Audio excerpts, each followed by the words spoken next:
politicians moved last week to register a new political party known as the All Democratic Alliance, or ADA. Their application has now gone to the Electoral Commission, INEC, for more scrutiny. If it passes that hurdle, it'll bring together some big names in Nigerian opposition politics, including the former governor of Rivers State, Rotimi Amechi, and the former Senate President David Mark. Other names, such as the former Vice President Atiku Abubakar, the 2023 presidential candidate of the Labour Party, Peter Obi, and the former governor of Kaduna State, Nasir El-Rufai, are being mentioned in hushed tones, though it's unclear as of yet whether they'll relinquish membership of their current parties in favor of the ADA. So, as we assess the implications of this latest opposition move, we ask, how much of a landmark moment is this in Nigerian political history? Even as the APC welcomes the challenge whilst threatening to trigger a formidable response. I'll be joined in the studio by the former governor of Kaduna State, Nasir El-Rufai, who is now one of the most recognizable figures in the new opposition coalition. Also on the program, the biggest U.S. air base in the Middle East has come under attack from Iranian missiles. President Trump has been in the Situation Room with the Secretary of Defense and the Joint Chiefs of Staff. Iran says it is targeting the American Al Udeid air base. It says the action does not pose a threat to Qatar, but Qatar says the Iranian of its sovereignty. Both Qatar and the United Arab Emirates have shut down their airspaces, with planes diverting away from Doha and Dubai. It's a fast-developing situation that's come about after President Trump ordered attacks on 3 Iranian nuclear sites at the weekend using Tomahawk cruise missiles and so-called bunker-busting bombs. A long-time skeptic of American involvement in foreign wars, elected in part because he'd opposed past U.S. entanglement in the Middle East, the second Trump term will now be bound up with this choice. A choice that may have dealt a decisive blow to Iran's nuclear program, removing a source of global instability, or a choice that may have made the world a far less stable place. As the world assesses what the U.S. Commander-in-Chief commanded American forces to do, I'll be joined on the line from Washington by Ambassador Earl Anthony Wayne, who served as a U.S. diplomat from 1975 to 2015 and was Assistant Secretary of State under 3 U.S. Secretaries of State. I'm Charles Enyegolu, and this is Arise Prime Time.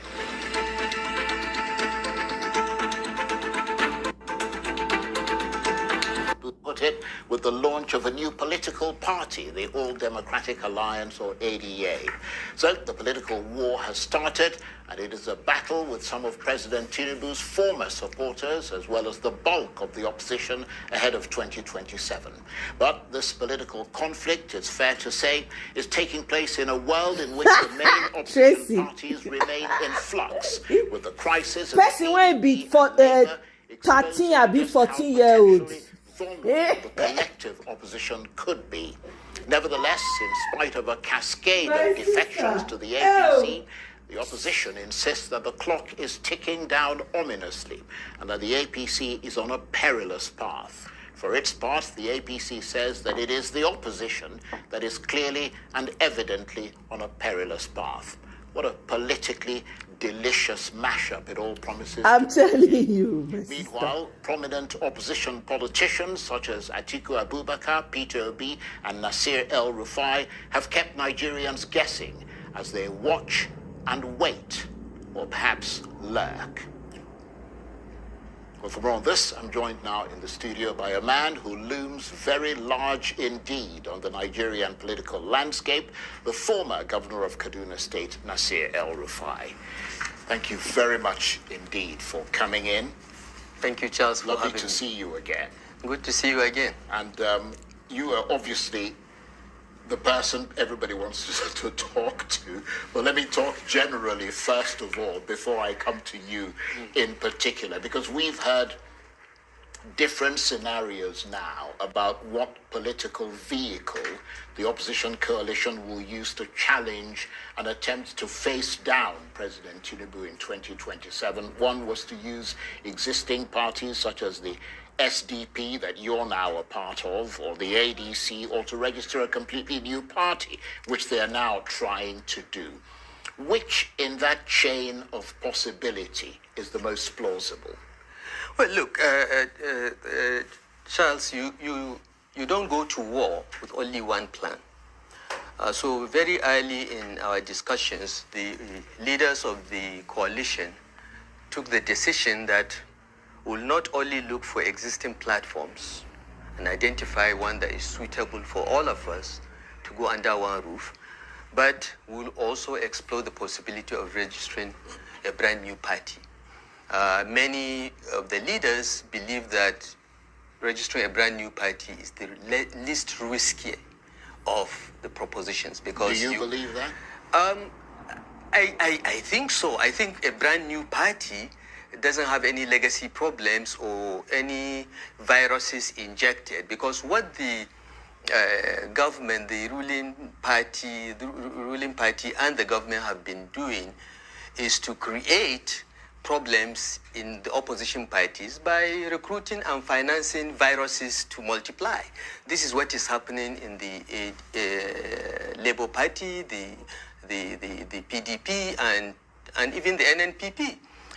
So many of the leaders expressed concern that perhaps the best way to avoid this, you are dealing with a mischievous government and party that is totally immoral. They will do anything to eliminate. He said Nigeria is a working country. This man, he no get liver to come out to electoral acts are very, very clear about the qualification for registering a new party.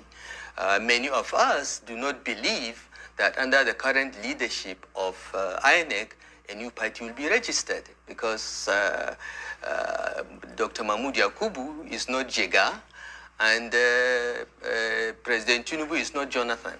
Okay, those were the people in charge when the APC was registered, and many were pessimistic about the prospects of registering a new party. But we said, let's try it anyway. Let's show. Right. Let's show that, INEC is not independent. Right. Let's show that this government is interfering to ensure there is no opposition. So we're pursuing both paths. Right. And if both become available, then the leadership will then sit down and consult and take their views to the plenary, and a decision will be taken. Right, but some would argue that that's not an entirely fair assessment to INEC, because INEC, from what I understand, has many new applications for parties. They have over 100 applications. That are ahead of the ADA. Yeah. So it might take a very long time for INEC to get to the ADA, and it might look a bit partial if the Commission skipped the other ones in favor of registering the ADA right away. Look, it is not a queuing system. The way these things should work is that any party that is registered will get assigned a set of officers. The requirements in the Constitution that have been repeatedly upheld in the Supreme Court are very simple. They are very easy to meet. So, you don't need the entire INEC to queue 100 applications and say, oh, we'll finish A before we come to Z. You assign teams, and look, we've project managed things like that. You can do this in no time if you want to do it. Of course, they will give those excuses, but we don't believe it.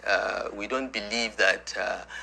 And when the timelines in the Electoral Act and the Constitution are very clear. There are a number of days that INEC must respond and say, this is the defect in your application. Otherwise, the Constitution says, you are deemed to have been registered. So INEC is treading on a very narrow path here. It has an opportunity to show its independence, and it should prove its skeptics wrong. But there are opposing views. But the coalition decided that will be pursued, and that's why you saw the application. Right. And in that it's a collective decision. It was a collective decision. Right, because what we are hearing is, I mean, to the public, it looks like there are sort of divisions within this opposition coalition about what the best way forward is, that these are not, I mean, you know, because you're not talking about parties coming together like we saw. It's not a merger. You're talking about sort of... We're looking for one platform to all go into. Right. No. A decision was taken, okay, to set up committees to engage with existing platforms, as well as another committee to get all the efforts. Already in the coalition, there are about 3 groups that have made attempts to register their own party, okay? So we said, look, come together, harmonize, and come up with one name, one party, one logo, one constitution, and they came at the last meeting. We were briefed on the name and the symbol and so on, and that team was given the go-ahead to proceed with the registration. Some leaders in the coalition prefer a new party, as I said, while some feel that, you know, we should just go into an existing party and start organizing, because the main battle begins when we have a platform. Sure. This is all preliminary. That implies that your presence in the SDP is very temporary then. I mean, that you're going to leave the SDP, assuming the ADA gets registered. When I joined the SDP, I made it clear in my statement that even though I'm in the SDP, just like every other, I mean, Atiku Abubakar is still in the PDP. Peter Obi has not officially led the Labour Party. But we all agreed that if we have consensus on a platform, we are going to give up our own legacy parties and focus on that platform. We are still not there yet. The leadership will receive a report on the engagement with the SDP as well as the other party, and then a decision will be taken.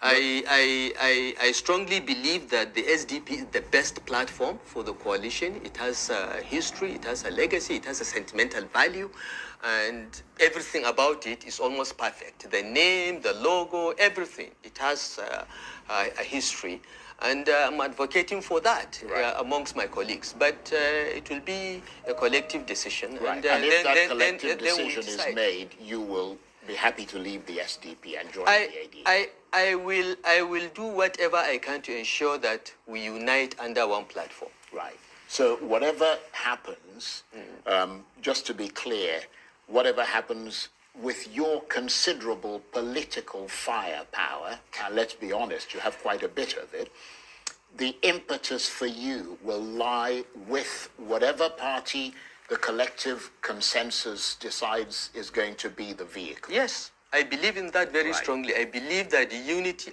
look, Nigerians are tired of the APC. We know that. We have polled that. There is 91% disapproval of this administration across the country. 91% disapproval. It's the worst in Nigeria's history. But Nigerians are looking for a credible option. Yeah, but they want to see people coming together, putting aside their differences and ambitions, and giving them an alternative to this failure of a government. Well, that's the key thing. Can you put aside your personal ambitions? You've got yourself, you've got Atiku Abubakar, you've got Peter Obi, you've got Rotimi Amechi, you have so many big political, wigs with huge, ambitions. Big names does not equate ambitions, okay? You've mentioned my name. I have no ambition, okay? I just feel that having contributed to bringing about this tragedy to Nigeria by contributing to the emergence of Bola Tinubu as president, I should contribute in my last lap. Okay? Because I'm 65, I should be retiring. In my last lap, let me contribute. Let me contribute towards removing this evil that I believe will destroy Nigeria if left unchecked. Right. Exactly. But the problem, of course, is that the PDP, Labour, the SDP, in their own right as already functioning political parties that make up part of the opposition, are not officially part of this new party. No. The ADA. No. And is there likely to be rivalry between them, or at the very least, a rather complicated relationship? Because for you to really pose a challenge to President Tinubu, you need to be united. Yes.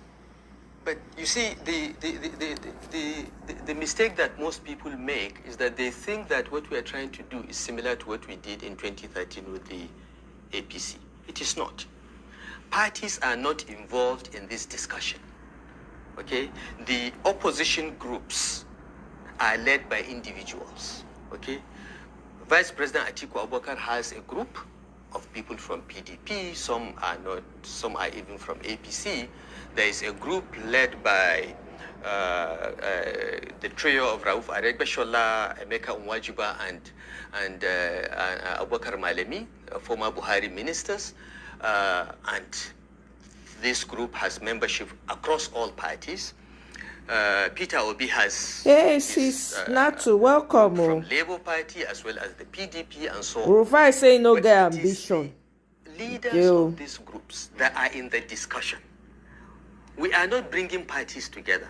We are not engaged in a merger.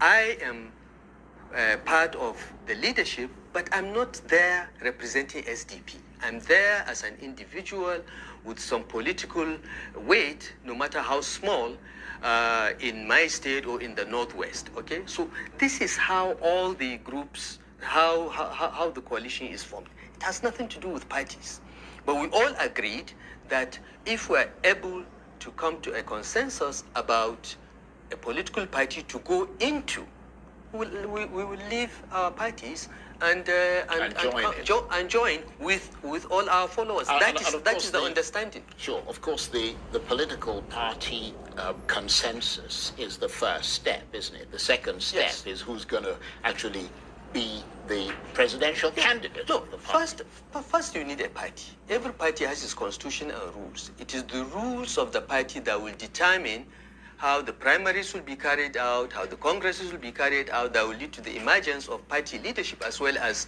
candidates for the election. That is a second or third step. We are not even talking about that. This is why I feel quite empowered and encouraged by the attitude of the leadership, because nobody is talking about his aspiration. But they're all checking each other out. Well, I'm sure they would. I mean, we are politicians. We are students of power. So yes, they will do that. But nobody is talking about, I want to be the president, or leave this for me, and so on. Everybody is saying we have a problem. This country is targeted for destruction by a collection of urban bandits. Let's come together, send them back home, and put this country back on track. Well, it is about fixing the country. Nobody is talking about his ambition.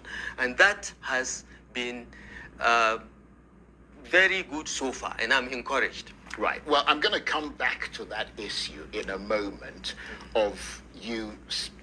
In other words, I'm going to try and get your current argument against the Tinubu administration and your former party, the APC. But I'll ask you a question that has been going around in media circles and which my colleagues on the morning show posed earlier today. And that is why it is that whenever a southerner is there, that's when this issue of coalition comes up. When President Jonathan was in office, that was when coalition came up with the APC, and now Tinubu is in office, and it's come up again. What are your thoughts on that? I never thought about that. I don't care about that. The reason why the Jonathan coalition came up was as a result of two developments. First, the feeling that Jonathan was not governing the country very well, okay? Second, Jonathan made a commitment not to run in 2015. So he had problems even within his own party. The third, okay, was simply we realized, those of us in small parties, opposition parties at the time, CPC, ANPP, ACN, we realized that unless we came together, okay, step by step, election cycle after election cycle, the PDP will be destroying us in bits and pieces. So it was an act of self-preservation in the first instance for the political parties. That's why three major political parties decided we must come together, okay? The second, of course, was the feeling that, Jonathan was doing a bad job. Let's get him out. I don't think it has anything to do with North or South. But you supported President Buhari in 2019. Yes. And for many people, he simply didn't deliver. Yes. I mean, you supported Tinubu in 2023, and Yes. now you're saying he's not delivering. Yes. So how can we trust that the person you support in 2027 can deliver? You don't have to. Don't trust what I say. It looks like I'm not very good at picking successful presidents, so don't trust me if I say vote for Charles Aniagolu. Look at your situation, look at yourself, and ask yourself whether the person that I'm campaigning for or the person that I'm supporting to be president will be better than what you have now. Life, human affairs, life is all about relativity. You have to ask yourself, will this man do a better job? When we supported Bola Ahmed Tinubu for president, we were under the mistaken impression that he will be better. I was going to ask you about that, because I wanted to get into why you supported him so totally, because I remember interviewing you during that period. I mean, there was, many people would say that there was never anything about him that really inspired people to believe that he could really change this country dramatically. He didn't take part in any debates that brought some new insight. He wasn't particularly charismatic, and many people didn't see anything in his DNA that made him particularly stand out. Was there something about him that you detected that separated him from the pack as far as you were concerned and made you support him so totally in 2023? Okay, so let me respond to that in two steps, okay? Because, it's very easy for non-politicians to analyze this thing as one continuing narrative. But actually, the way the thought process works is this, okay? And this is how it worked in 2022. For us, as Northern APC governors, the first concern we had was after 8 years of Buhari, power should go to the South. We believe that there was such an understanding in our party. We were part of the formation of the party, and we felt that that was an honorable thing that must be upheld. So that was the first step. So we didn't start by saying we want A or B to be president. We just said, look, power should go to the South. That was the first step. The second step is, now that power has gone to the South, who do we support that we think will have a chance of winning? Okay? Because you want your party to win. You want to be the party in power. And lots of calculations went into that. And Bola Tinubu became the beneficiary of that. But we didn't start with supporting a candidate. No. And I want to say that it was the support of the governors of the Northwest, Northeast, and North Central that was decisive in deciding the outcome of the primaries as well as the election. Of course, Bola Tinubu's puppeteers are now denying that. They are saying all kinds of things, and they will learn their lesson in 2027, okay? But this is how it started. Now, for me personally, because you asked me, Bola Tinubu was never someone I was close to, even in the party, because in the party I was a Buhari boy. Bola has his boys, Buhari had his boys. We are Buharists, no apologies. So Bola Tinubu never really liked me. We never really got along. The person that I got along with was Baba Akande, and I was his deputy national secretary. We were among the first leaders of the party. As far as I was concerned, once Bola Tinubu got the ticket of the party, it was my duty as a party man to do my best to deliver him in Kaduna, and wherever I see that there is a potential problem that I can solve to ensure his election, I will do that. Is he perfect? No. Some people said Bola Tinubu is not his name. Nobody knows his birth date for sure. Nobody knows who his parents are for sure. There are all kinds of questions. And that didn't bother you at the time? It did bother me because I know my name, I know my parents, I know my birth date, I have classmates, okay? And there are no questions about whether I graduated from Ahmad University or not, okay? All those questions were there about you imposed, you knowingly impose a man without any heritage. We don't know anything about him. You joined, even going against your own feelings to bring this disaster on Nigeria. Here you people are running all over the place. About Tinubu. But for me, the question was, he was governor of Lagos, yes? How did he govern Lagos? He governed Lagos in a very inclusive manner. He had an Igbo guy as a commissioner. He had another Hausa man from Daura as one of his special advisors. In Lagos, in 1999, that was almost unique. He ran an inclusive government. After winning the elections with the Agberos and all that, he went and got the Cardosos, Wale Eduns, Yemi. Did you hear that? After winning the election with the Agberos, he now went to look for the Cardosos, the Eduns. Oh! Simbanjos from the private sector to come and help him run the government. So he did a decent job in governing Lagos. That's the only thing we know about him as far as governing is concerned. You know, Charles, every saint has a past. Every sinner has a future, okay? The way I looked at it is, well, look, he did a decent job in Lagos. Oh, so that's what people are using to pacify yourselves. Every sinner has a future. Ha! Has improved. You can't deny that. He laid a foundation. Many people have issues about how he held on to Lagos and so on and so forth. But the place is improving. If he can do half of that on a pan-Nigeria level, this country will move forward. So I said, look, he's the candidate of the party. I will support him. I will do everything to ensure he wins. So that's my explanation. Right. Now, fast forward. He's failed you. Fast forward. As you he said. has. Look, the one thing I was almost confident President Tinubu would do would be to have a competent team, solid people.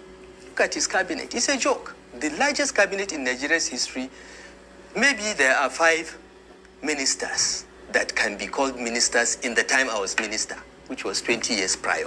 Okay?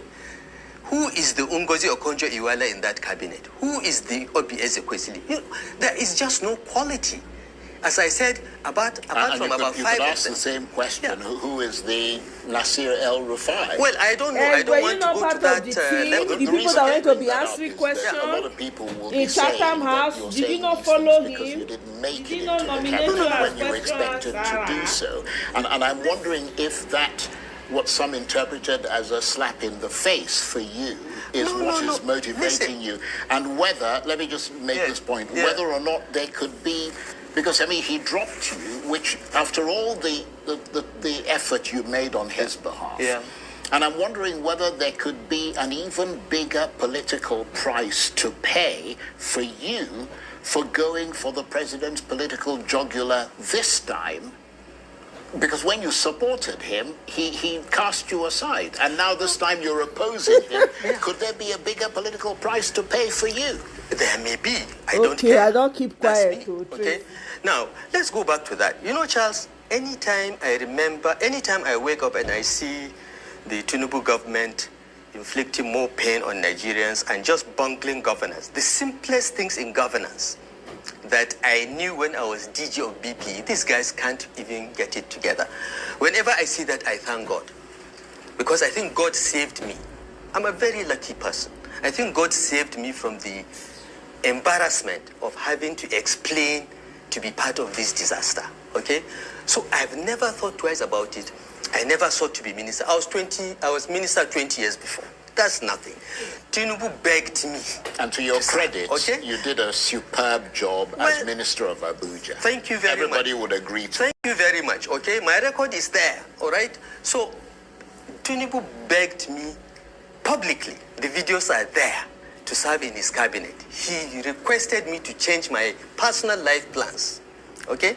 So those that I say is because he dropped me. How can I be unhappy about something that I never sought, it was actually an imposition on me. I had to change my plans. I had to put my PhD on hold. I had to do many things because of his request. So It has not happened. It has not happened. I'm grateful to God that it has not happened because I don't have to explain to Nigerians why electricity is this way, the economy is going this way, the exchange rate is going that way, and so on. I don't have to explain that. Right. Well, what is your sense of what the wider public mood is? Because, I mean, you've said that, he's treated the Nigerian people very badly. In terms of his policies. I mean, what is your sense of what the wider public mood is? Because it is fair to say that many people may not like Mr. Tinubu, but many of them are undecided and are not necessarily convinced that people like you or Atiku or Obi or Kwankwaso are a better alternative. Well, hi, we have to Nadama. ask the people Welcome. to make up their minds. Do you like what is happening? This is just 2 years, okay? If you're happy with what is happening, if your life has got better since President Tinubu was sworn in on May 29, 2023, fine. But if not, why not give some other people a chance? Well, the reason I ask that is because, I mean, I'm wondering whether you've carried out any sort of scientific poll to actually determine how popular he is. Because No, I remember in 2023, yes, we have. when you were sitting where you're sitting now, and I interviewed you, Yes. and I quoted the polls to you that suggested that Mr. Tinubu was only marginally popular. Yes. And you disputed that. Yes. But in the end, he could only manage less than a third of the vote, or around a third, Yes. while the two leading opposition candidates got collectively 2/3 of the vote. True. Throughout the polling before the 2023 election, we knew that the election was going to be tight, very tight. But we were ahead. We knew we were going to be tight. We have done some polling, and I have mentioned some time ago that in many parts of the country, particularly in the southeast and the north, President Tinubu has 91% disapproval rating. Even in Lagos, he has 78% disapproval rating. Okay? In some states... And that's a scientific poll. It's a scientific poll. Right. And in some states in the southwest, he's doing a bit better. Ondo Ekiti is doing better than 78% disapproval rating, but there is nowhere he's doing better than 50%, even in the southwest. The guy is gone. He's performed miserably. The economy has tanked. The security architecture has failed. There are no clear trade, industrial, and investment policies. Everything is going wrong. They are raising lots of revenues, but we don't know where the revenues are going because there are no results. Well, they say they're giving a lot of that money to the states. And let's face it, development, you were a governor before. Yeah, the states are responsible for development. They are not responsible for all development. Not all. States are responsible for education, healthcare, and so on. Key, but major infrastructure, electricity, our rail system, our aviation system, the telecom system, is all under exclusively federal so far. So, yes, the states are getting more money in Naira terms, but my question is, where are the results? President Tinubu went to Kaduna last week to commission projects. 90% of all the projects he commissioned were the project that I did and took to 90% plus, okay? No new projects have been initiated and commissioned in 2 years by this administration, even though they have had much more money. So the question is, and I gave the example of Kaduna only because I'm from the state and I know it pretty well and I get a lot of data about what is going on there. But the story is the same in most states of Nigeria. Some governors are trying hard, but frankly, most of them are not doing much with those resources. And the federal oversight is very weak because the president wants all the governors to be in APC. But they would make the argument that he's only been in office for 2 years. Yeah. I mean, is it fair to assess him based on 2 years? Of course, it is fair to assess him. He has assessed others based on 1 year. Exactly. He has assessed others in the past. You see, the beauty of the 21st century is there is an audit trail of what you have said or done. When Jonathan was president and Senator Bola Ahmed Tinubu tweets then, as far as security is concerned, the buck stops at the president's desk. Bam! You bring that out to him and show him when he tries to say, oh, governor, go and fix your security problem. No, the governor cannot fix security problems because defense, police, security is exclusively federal. Bam. As governors, we were chief security officers only in name. Okay, so don't outsource security to the states. Fix it. Hire more boots on the ground. Equip them, retool them, and so on. And Charles, for the last 12 months or up to 18 months, every month, 100 billion naira is deducted from the Federation account and sent to the security agencies.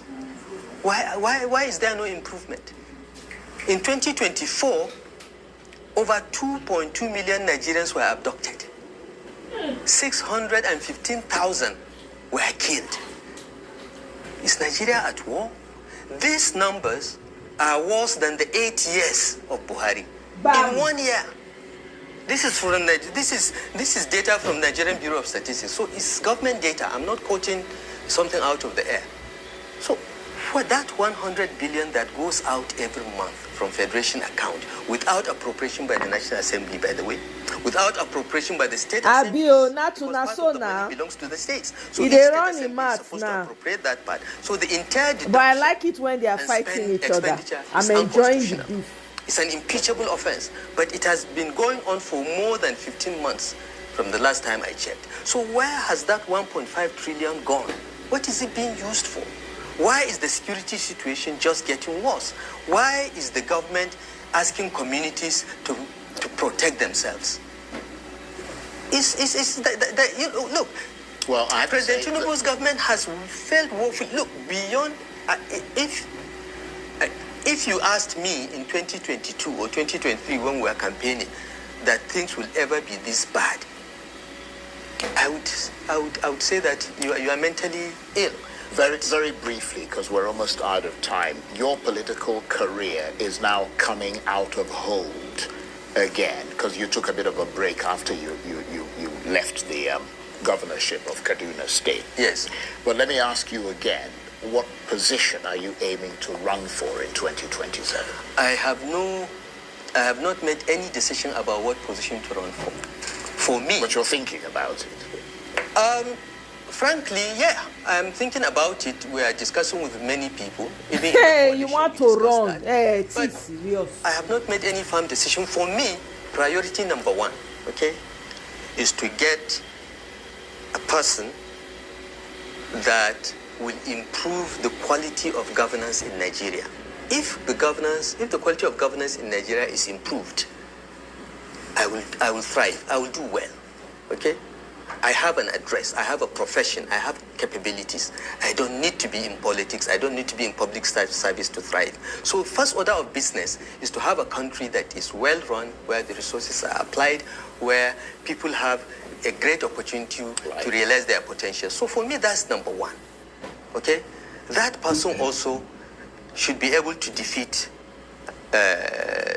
President Tinubu, because President Tinubu is determined to make this election look as if it is settled. It is not. They are giving the impression through defections and so on as if, this is set. It is not. We know. Only defection, no. It is not. They are trying And as to I've said before, and I'll say it bug the again, I INEC have office looked at as the well. numbers, I've looked at the trends of Una elections. know wetin una dey do. President Tinubu has no pathway to win. He cannot win. In fact, you'd be lucky if he is third. Okay? On that I note, like that. I like that, thank Sha. you very much indeed. Yes. It's been absolutely brilliant. Absolutely right. Omo, I'm not a fan of El-Rufai. You guys know. Matter of fact, I don't know. He started the conversation by saying that, whoever they're willing to support, whatever. Because people are tired of old faces. Then at the end, he's saying he has not decided. He's thinking about it. Omo. The only part that is sweeting me is all of this is that they are fighting. There's inner rumbling. There's royal rumble going on. That's all I'm interested in. As long as Senator Peter Obi and Ahmed Dati, man, that's all I care about. Every other thing, I don't know. Anyway, moving along. Boo gave an interview today, and I want us to listen to that interview. I know some people will be rattled right now. Thanks so much. Let's get back now to the conversation. I'm very sure now that we're all good. So you were talking about rumble in the jungle, Tracy. I'm telling you, I like the rumbling that's going on. Let them expose themselves. We knew that because we're dealing with an INEC that we cannot trust, and a ruling party that has methodically put INEC as if it's a department of its ruling class. We needed to have options. Tracy, leave the boo alone, no. Some committees, we are to look into the possibility of registering a new political party. Some committees, we are negotiating with existing political parties to know whether we can run on the platform. So what you just saw with Ada or ADA, however, what you saw with it. Ladies, listen up. The video showing I the pink beg salt trick that melts dress. belly fat while you Biko. sleep. Saw with it was the committee now writing a letter of intent to register the association as a political party. But here is the catch.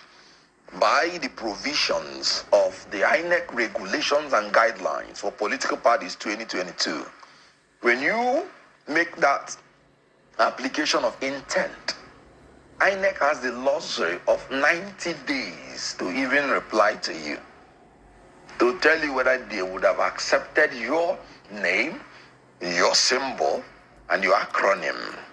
After the 90 days, then you have 30 days, assuming they say, we have accepted, and then you can go on.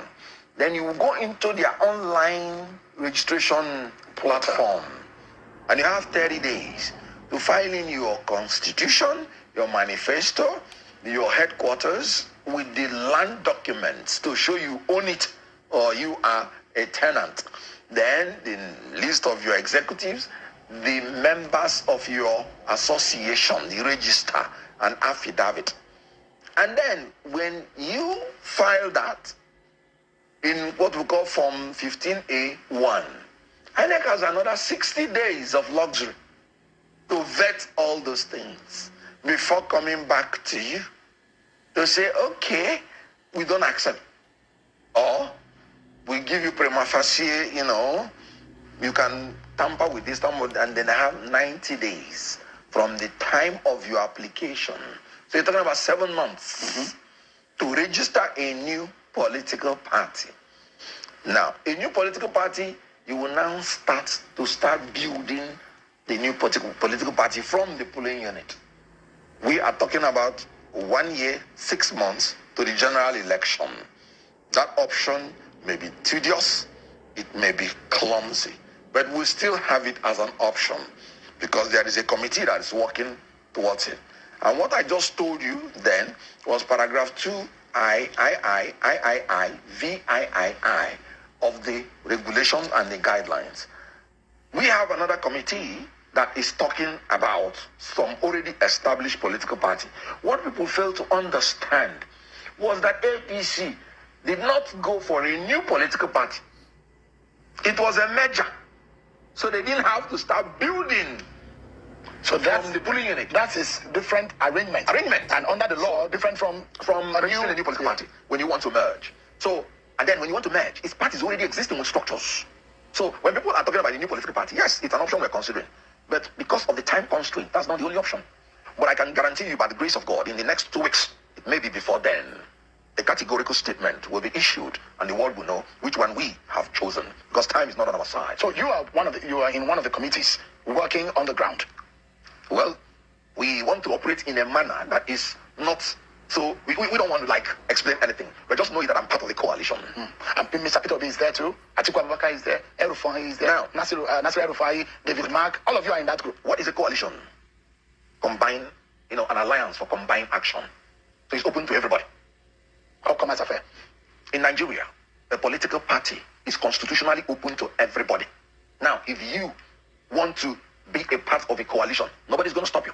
But at this stage of talking, you know that there will always be different layers of talking, different committees set up.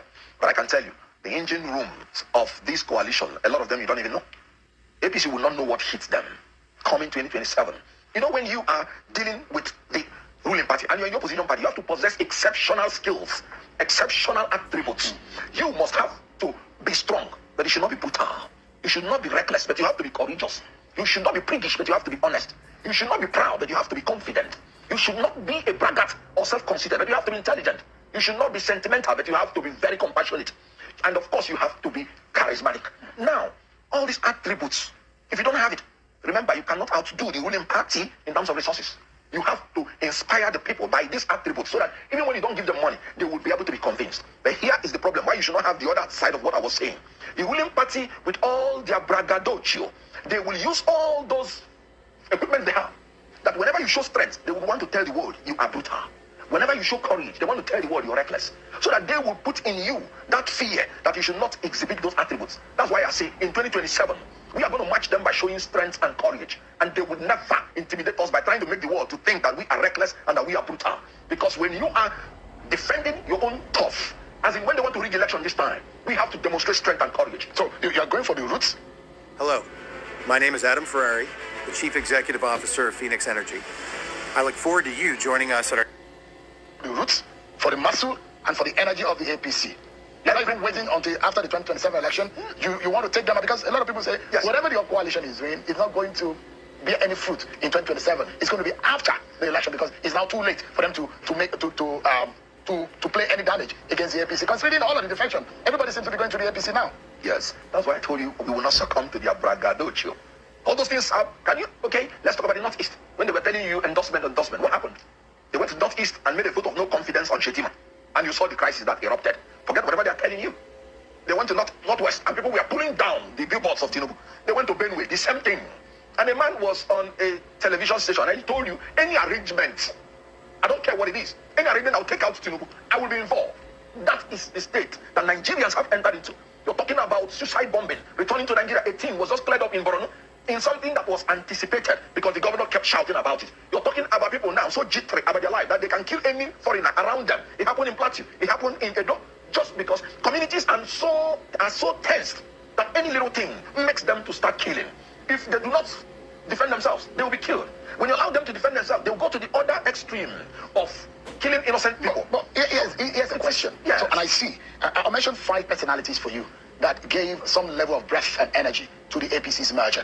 Right. One of them is the president, Bola Tinubu, of the APC. He was a very strong pillar that came into the merger from the ACN. You talk about Atiku Abubakar, who was emerging from the PDP. You talk about Rotimi Amechi, who was also emerging from the PDP, and a aggrieved man in the PDP as the governor of Rivers State at the time. You also would talk about someone like Bukola Saraki, who was also in the PDP, who came into the APC. And you talk all of these people. If you mention Saraki out of the APC, Rotimi Amechi looks like his heart is out of the party. Atiku Abubakar seems out of the APC. So the only people that you probably, and then you have the Muhammad Buhari of the CPC, then Rocha Sokorocha of the APGA wing. Now, all of these people who understood how APC was formed are now part of the coalition. Would you say that knowledge, that understanding, especially of Bola Tinubu politics, is enough this time around? Now, people were not in that strait when you were talking about as they are in now. Things have gone so bad that what we have in Nigeria today is the people of Nigeria against APC, the ruling party. It was not that bad during Goodluck Jonathan's time. It was the sentiment of zoning. It was the sentiment that Yar'Adua died in office. It was the sentiment that we would not allow Yar'Adua's death to be used against us. So there was a kind of sentiment flowing then. The economy was good. The GDP then was $500 and something billion. Today the GDP is about $100 and something billion. Today, as at that time, Nigerians went to the streets for an increment of oil price by 25 naira, about 65 to 95. Today, under Bola Tinubu, we are paying 1,000 naira per litre, almost. And so, as at that time, it was the elites against the elites. But now, it's the people of Nigeria against Tinubu. And that is why a man is telling you any arrangement. Who was that?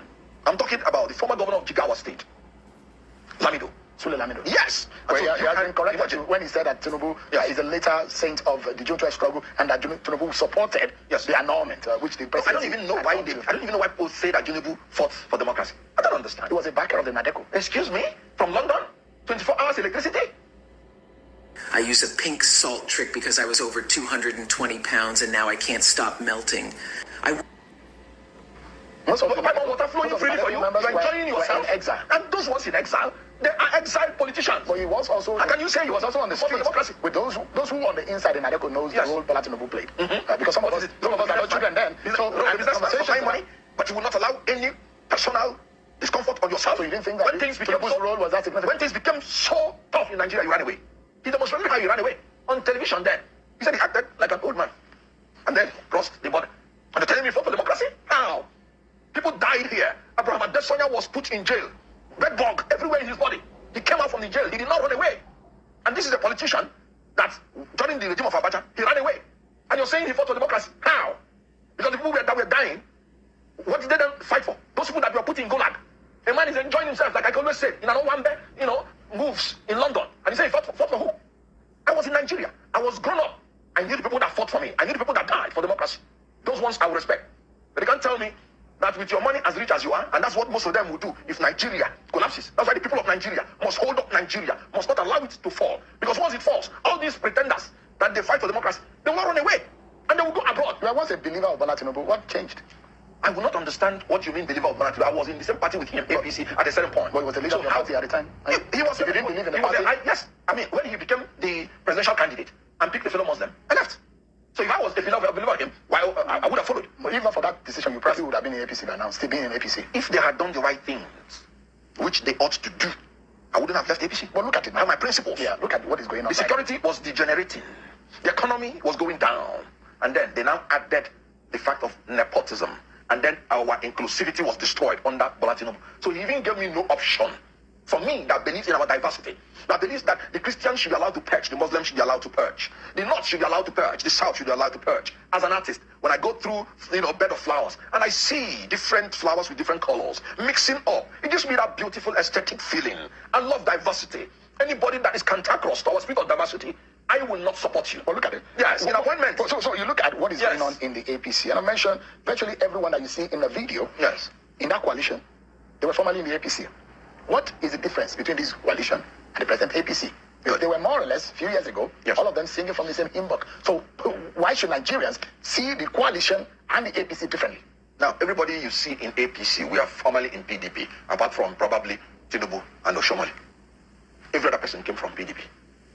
So if I want to take your argument, that means we should go back that it is TPP. Some people were in CPC, some were in ANPP. Some people have never been in PDP before. I agree. In the present APC. about in present APC. In the present APC, I can mention list of people who have never been in PDP. We know CPC, prominent ANPP, and good. You just named the ones that were in APC. Most of them came from PDP. In those names that you named, and went to APC. So they were actually returning to their home. The question here, Mr. Kunko, is the fact that why should Nigeria, because all of a sudden, your description of the APC is as such like a group of people who are impoverishing, a group of people who are causing Nigerian pains. But the fact remains that the ideologies of these people that you are describing and labeling in this manner, they were in the same, they were formed from the same fabric. So how do you then tell Nigerians that, oh look, these same people are now born again and they are different from these other lot? What makes a difference? I was with you on this show when we were campaigning for 2023. I told you I do no longer pay any respect to any so-called manifesto, if you recall. And that is because they were written by brilliant professors. And some of the candidates do not even know what is in those manifestos. Is it not happening now? The president, in their manifesto, they promised 12% growth of GDP per year. What are we seeing? So he may not even know what was in the manifesto. Did he ever attend any debate? Did he ever attend any program to defend the manifesto? I said any candidate that cannot come and sit on the hot seat and share who interview the person. Nigerians should not take the person seriously, and they should not think about what is in the manifesto, because the president or whoever must be the candidate might not even know what is in the manifesto. So we have come to that part where people now know that even parties that have beautiful ideologies, those ideologies, once you elect the candidate, if he is not intellectually savvy, those ideologies will be... So because the reasoning of so many Nigerians is that all these politicians are the same. And difficult to believe them because they're more or less the same. What message? I'm saying, what are you telling yourselves in the coalition? What we're saying, there must be a message that will resonate. Absolutely. Saying it's Nigerians against the APC. Yes. APC will say they are with the Nigerian people, they are for the Nigerian people. Yes. Who should we now believe as Nigerian people? Now, here's how a doctor treats toenail fungus without a prescription. If your toenail fungus came back after using tea tree... Now, let me be very honest with you. In Nigeria, just like when we had military regime, any revolution by any officer of the middle or lower cadre never succeeded in Nigeria. Whether from Kaduna and Zobu, whether through Bokasoka Dinka, whether through Oka. And there is a reason for that. And that is why in Nigeria, we need a man of conscience who is experienced, who might even be from the old cadre, but has made up his mind that he wants a new Nigeria. If you're expecting a younger person to come in the midst of these sharks, they will swallow him up. And I'm telling you, an Obama can come to Nigeria and will not win election. Not because people will not vote for him, but they will steal it from him. So what we have now in Nigeria is that we have a system that needs to be fought, that needs to be taken out. Can you trust the people who are seen in that video? That the new wave of Nigerian politicians that are going to cause change? Because if some people are saying Nigerians rejected PDP, yes. You are saying Nigerians no longer like APC, but these are a combination of the two parties. Okay, now let's look at it this way. Assuming an article comes into power, assuming, and takes us back to the Obasanjo years, he would have been a hero. He would have paid up all our debts. He would not acquire new debts. He would have made sure there's no security problem all around Nigeria. He was the vice president. I'm just using him as an example because he's the only person that has been in the presidency from 1999. Assuming he can even take us, because it is the terribleness of the successive government that keeps beatifying the predecessors. I never knew any government would be worse than Buhari's government. I must be very honest with you. Are you saying that the Tinubu government is the worst in the history of this country? Is that fair to say? How would Based on the policy direction of this government? How would I define a president that from the first day in office, when even there is a law that says fuel subsidy will go by June 30th, and the first thing you were able to say, fuel subsidy gone, and on top of it, you floated the naira. Who told you? Is it a bad thing to do? Flotation of the naira? Let me tell you. Isn't that what a lot of the economists were? It's a terrible thing to do. Let me tell you why. And I'm an economist. The only thing that will sustain your naira is a strong industrial base and a steady export market. What is sustaining your naira vis-a-vis foreign currency is not your ability to print more naira. It's your ability to export more products. When your naira is totally dependent on foreign consumption. That's what I'm saying. What are you producing? That's why you cannot float it. What you should do is to make policies and implement policies that will sustain naira. How do you do it? You must endeavor to put in policies that will stop and minimize your import, so that your export will be higher, so that the demand for naira will be higher than the demand. So it was a bad decision as far as very terrible. But let me ask you quickly, sir. And the policies they are implementing, they are increasing importation more now. They just liberalize your importing rice again, importing this, and that is why the people that are producing locally are holding up. Let's come to this and quickly. There are those who believe that Tinubu will have an easy work to victory in 2027. That in fact, his 33% victory margin will be doubled in 2027. Yes. Are you worried about that? That's why I told you that it's braggadocio. Me bragging. So where is the vote coming from? You think it cannot happen? Nigerians would rather not go and vote at all. Their party controls more than half of the state of the federation. More people endorse Goodluck Jonathan. So that could be a template. 2015 election. Are you aware that there are those who are saying that the chairmanship, the pro tem chairman, is a southern man? It means that there's a likelihood that the new coalition candidate, presidential candidate, might come from the north. I have said it clearly. Nobody is going to stop anybody from contesting for the presidential ticket in the coalition. Nobody. So an Erufai can be a candidate. If you want to, who can be a candidate. Yes. Even when there is a Buhari of 8 years, Bola Tinubu of 4 years. And that is will there be a balance in the minds of Nigerians? No. Let's come. That is why I am going to support after this time around one term. Careful. Using this 15-second bath ritual can dissolve fungus too quickly and leave your feet nail-free. For any executive position, one term of 6 years. Because these 2 terms bring us into confusion. Exactly, right? He snuck. I thought I was the only one that caught that, Tracy. Politicians have shown his intentions are being made clear as much as he keeps talking. A term from the south, and it is in the middle of the game. And this guy, you're the show in hand every day. You're going to get into a problem. If you get another southerner, he's going to be there for 8 years. They're not to say no. This is I beg Atiku should go and retire. We don't need that. May go stay in house for Dubai. We need young blood when their body they boil, when they're ready to, when they feel they 3 places at the same time. That was my in the coalition. It does look like you might be back to the man who believe that you betrayed him, that you're like a genius. Well, I will allow Obi to be entitled to his own opinion. In our religion, you don't fight for God. Since he made an insinuation that Jesus had 12 and 1 turned against him, that means he's even claiming that he's the Jesus in the analogy. So he made an insinuation of betrayal. No, how can you betray somebody you're not working for?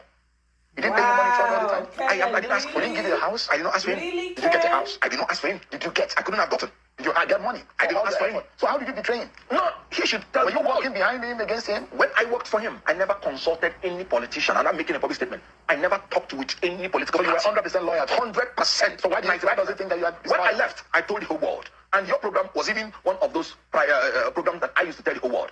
I said, from now onwards, I am not going to speak for this person again. They don't understand what betrayal means. But again, anybody who is writing or saying anything about me is a reflection of who that person is, not a reflection of who I am. For I know who I am. I am Kenneth Okonkwo. My name responds only to the service to the Nigerian people and not to the surrender of the Nigerian braggarts. Kenneth Okonkwo, yes. Thank you so much indeed. This time around, there is nothing is looming, right? No, nothing is looming. Thank you, sir. Kenneth Okonkwo.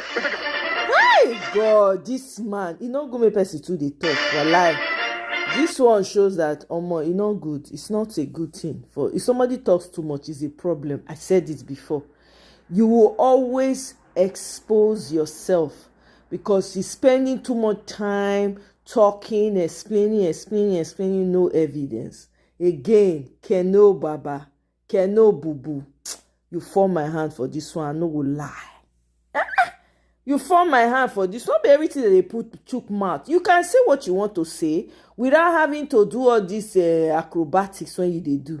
You start sneaking article. You think say we not go know. I don't understand. You think say we be baby. You just start sneaking an article name. When people they talk say, oh, it's article side. They say, no, now people have a right to say what they want to say. But here you are, you just expose yourself.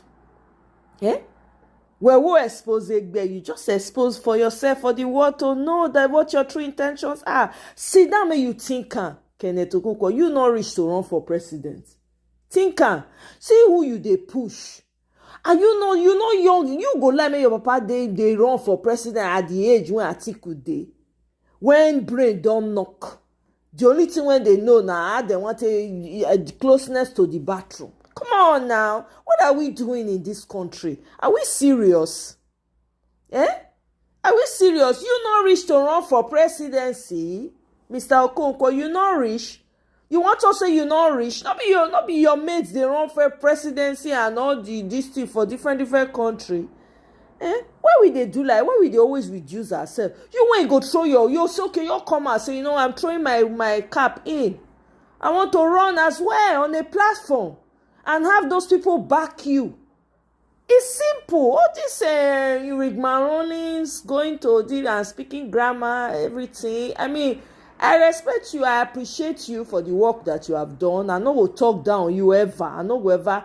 Because sometimes you they talk waiting they most people mind sometimes. I know we feel deny that one. But so you can't they do so. I not can know. I don't understand. I don't know where you they carry us go with this or this one. You they preach 4 years this, 4 years that. Not be if Nigeria still remain. As Nigeria be now, everywhere is hot. Everywhere is hot. People are running for their. Look at kids crying in school. Crying how police are treating them. That will be our problem right now? Everything is not about power grab. Meanwhile, people are suffering. And I don't want to see any old look. I don't want to see the same old people again. I'm tired. I don't want to see Atiku. I don't want to see Erufai. I don't want to see any one of those people that you are talking about. When I go form a coalition, you people should leave Peter Obi out of it. Don't be by force to join coalition now. Come on. What are we doing here? It's getting too much. I beg me I listen to Darlington, Mr. Darlington, make my mind for calm down. Only they make my mind calm down because they react the way they like, make people they react. When you see the urgency of the situation, you talk calm as it be without any fear or this thing. Waiting they this life again. People they buy every look at VDM doing the Lord's work, man. People don't criticize the guy, criticize the world, but none of them fit do half of what VDM they do. Not one person go fit do one. Look at him. He even go primary school. He sold their uniform. Talk about being able to empathize with the people. I beg you, I love that one. I don't know what they do. I beg.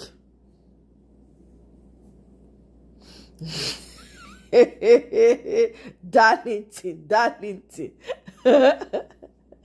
Hey, Mr. Darlington, they ginger me. I they like the guy. The guy, the way he lays it out, the guy is always giving it. Bam. Political will to resolve this. So The resurgence has become so incessant. According to them, they feel that there are certain elements who are in the opposition or certain persons who are not happy with him who have decided to create this, they call it a facade of insecurity, so I'm that telling the you, president is incapable of actually resolving insecurity, which would be a major issue for him in terms of accumulating trust for his campaign in 2027. Now, my question is, if the presidency has realized that indeed there are certain persons whom we don't know, or maybe they know, that are actually trying to defame his administration, is this not an opportunity to take decisive action? Call out this, I'm sure with your security intelligence, what is the fear of calling these individuals out? What is the fear of publicly prosecuting them? If there is any inkling that an individual is named as the one who is galvanizing, why not call them out? Why are you afraid? What is the fear? Esther, God works in a wonderful way. Initially in this country, did they not tell you that Nnamdi Kanu is the problem of Nigeria? Insecurity. In fact, if any husband and wife are fighting in Sokoto, it's Nnamdi Kanu. If two farmers are quarreling in Zamfara, it's Nnamdi Kanu and the Igbo people. Is that not what they were telling you here? Now, the truth has come out here, they cannot do anything. Esther, what does that tell you? Were you not here when they were everything is IPOB. Everything is IPOB. Is that not true? Even the NSAS that they used to come together to challenge police brutality, it was Nnamdi Kanu. Is that not true? Now that these ones have exposed themselves as the real reason for this insecurity, what has anybody done? Esther, please tell me. It's actually the local security outfits. Have you seen the military parade these people before the public? But you saw how they humiliated Nnamdi Kanu when they brought him from Kenya on handcuff at the airport. Another situation has also happened in Benue, where gunmen actually hijacked a Benue Link Nigeria Limited bus, kidnapped the passengers on board. So the command's public relations officer, DSP Udeme Edet, confirmed the development in his statement. He said the incident occurred on Sunday evening. He stated that one passenger later escaped from the abductors and that additional reinforcement has been sent to the location to locate other passengers as soon as possible. And the bus management themselves also confirmed the attack and the kidnapping. The attack occurred around 6:30 p.m. on Sunday at Eke Elembecho in Opoku local government area of Benue State. The vehicle, which departed Abeokuta with 12 passengers and the driver, was later discovered by the roadside at Eke with some of the passengers' luggage. However, the driver and 11 of the passengers were missing. Now, Barrister Darlington, the reason why we keep on hammering on this is this will create fear and panic for Nigerians who travel interstate and go and conduct their businesses, especially into such axis like you have the North or even the North Central with the volatility. The U.S. Embassy just recently gave a warning saying that their people should not visit government facilities and also their embassies, saying that for now, based on the security situation, the security volatility, they want them to stay away from government buildings, stay away from any of the agencies, any of the government agencies, military barracks. I mean, for them to come up with this advisory, is that something they know that we do not know in Abuja? Of course. Our security information are in their hands. They have it at their palm. Unfortunately, when they advise government, they will not take action. They cannot tell me that the foreign government are not giving them intel on what is going on. At least the list they gave them from UAE yesterday. How many years now? How many years now since that list was given to the federal government of Nigeria? The same Malami who received it as the Attorney General under Buhari, he's the one that came out now. He sat on that list. He didn't do anything. He's the one that came out now and told us in Kebbi State how people were killed there. 200 of them in his constituency. I said, look at a man. Esther, look at what we are talking about. Barrister, and you are telling me that I should listen to such a man? Barrister, I missed the calls for this. I don't know if you listened to the Political Spotlight yesterday. I tried to do a playback of an interview that Dele Momodu did with Nnamdi Kanu, who is currently I listened to so much. I think 4 or 5 years ago. And based on the resurgence of insecurity, some of the permutations and the statements he made at the time are now really being thought about, are being deeply considered. Some persons are calling him a prophet, the man who saw tomorrow, and all whatnot. But a couple of logical analysts who have been following security trends in Nigeria for the past 15 years now said it was something that was very easy for anybody to properly understand. And if you're very observant, if you go with the indices, if you go with the history, the historical pattern of these individuals, and the coming into government of Muhammadu Buhari with what we heard about his person and what the plan was all about, so it was kind of easy for those who paid keen observation to security and its trends to make such a prediction. Although at the time when Nnamdi Kanu was vehement about all of those expressions, he was called all manner of names. Some called him a rabid person. They say he was insane. They say that he was hostile, wanted to just cause conflict in Nigeria and all whatnot. Now, if you're beginning to see some of the statements made to be a reality now, what would you consider should be the focus of this government to truncate all of those ideologies or supposed conspiracy theories then that seems to be a reality now? In the first place, they should release Nnamdi Kanu and apologize to him. Because did I not tell her that when you see something, say something? Is that not true? Exactly. That when you have intelligence, you should. Didn't the guy release the information he had to the federal government? Was it arrested? Melaifa Obadiah also said something about this. He exposed quite a lot of things. And the next thing, we did not even know what happened. I think he passed on. He died of COVID. Major General Adeniyi James, one of them who was on the field the other time, also said the same thing. And the next thing, we've not heard anything about him anymore. When he was at the front line, when they were trying to find... pictures. No, not just pictures, videos. He addressed, he did an address. He addressed it. Can you just imagine? So, with all this information, Esther, please, if somebody now said that the federal government of Nigeria knows about this thing and doesn't want to address it, why are they not deceiving everybody? Exactly. Every time they will come out and pretend as if they have done something. I am deeply sorry about the killing. The people of Benue, take heart. It will never happen again. Everybody will go home. As he's going home, on his way home, they will do worse things somewhere else. Esther, is that how to run a country? Can we develop like this? Will Nigeria ever be united with these leaders and what they are doing? Can you see the problem of disunity in Nigeria? It is these leaders and their selfish interests. When you now empower a section of the country, give them all the authority, give them arms to be killing other people. In 2016, that was when this thing started, 2016, Buhari included 940 million in our national budget. Said they want to build ranches, Esther. We complained, we talked and talked and talked, said this is not right. It's a private business. Why should we do this? They say, with the Fulani have not benefited from government, this and that. They said all manner of things. And that is apart from what happened under Babangida. Listen very well, though. We have not been benefiting the Fulani. Remember the nomadic education, where Jubril Aminu took away, he yanked it off. All the grants given to federal university to do research. This man yanked it away to fund nomadic education. That is as they are moving inside the bush. Lecturers will be following them, teachers will be following them as they are going and be teaching them. Can you imagine a very awkward behavior? Hey. So wherever they go, you set up a class there. When they move, you leave that class and go to another place. At the end of the day, did we get anything out of that? The money just disappeared. The education we didn't see. The money we didn't see. The result we did not see. Exactly. Is it our fault? You have been given opportunity to develop and grow. You said no. Exactly. You want to be living a trouble-filled life, a terrorist life. Is that the fault of Nigeria? These other people that are doing their business on their own sweat, you mean they are stupid, they are not wise, you are the wiser one, Abi? I don't get the reason why this thing happened. I just don't get it. Each time I begin to think, I say, come, what kind of country is this? Can Nigeria ever make progress with this type of thing? Please tell me. Look at how much we have wasted, just wasted fighting insecurity. Wasted. Something that a statement from a Donald Trump will take care of. A Donald Trump will tell you, you must not do this. And I dare you to dare him. And see what will happen. But look at Nigeria. Religious sentiment, ethnic sentiment. That's what we are living with.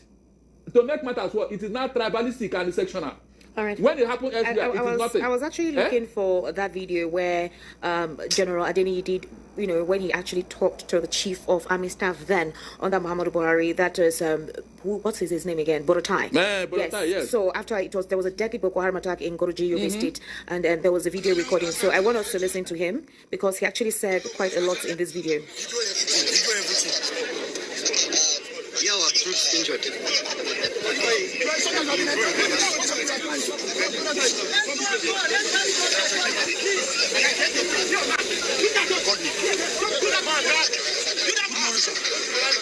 General Adeniyi, sir, the soldiers are not running. The 3 battalions are standing and fighting, so we have casualties. The intelligence assessment concerning the Bukit angle is very wrong, sir. Since yesterday, we have been met by very strong resistance, more than pockets of Boko Haram. This morning, from every flank, not less than 15 controls are facing us. These people have fired more than 100 RPG at us, and have fired several mortars at us. And they have fired more than 100 RPGs and so many mortars on us. This is the true situation, sir. I'm here on the ground. This is General Buba here, sir. No any general is running or not leading the men. Sir, look at this soldier. They are not running away. Neither is any of them. We are good to go. We are good to go. But here, now these things are working against us. Yes. Thank you, sir. Okay, since that time, we don't know what happened to Major Adeniyi. We just heard that he was brought back to the barracks or to the base, I think in Abuja, yes. They court-martialed him, and since then, we've not heard anything else. We don't know precisely what happened, what transpired.